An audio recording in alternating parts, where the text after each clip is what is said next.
অন্যের উন্নতি দেখে হিংসা করবেন না, খুশি থাকুন, তাকে আরও উৎসাহিত করুন, সে যাতে আরও উন্নত হতে পারে, আরও উন্নতি করতে পারে।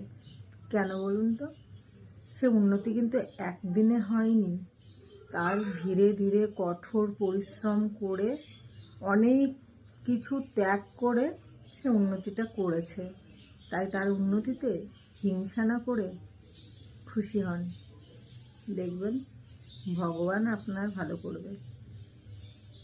দেখুন খুশি হয়ে আপনার মনটাও ভালো লাগবে। আর আপনি যদি হিংসা করেন, অন্যের উন্নতি দেখে জ্বলেন, ভিতরে ভিতরে আপনি জ্বলে পুড়ে ছাই হয়ে যাবেন, তার কিচ্ছু হবে না। সে অনেক পরিশ্রম করেছে, কঠোর পরিশ্রম, অনেক কিছু ত্যাগ করেছে, দিনরাত এক করে তার উন্নতিটা এনেছে। তাই আপনিও তার উন্নতি দেখে খুশি হন, না হিংসা করে।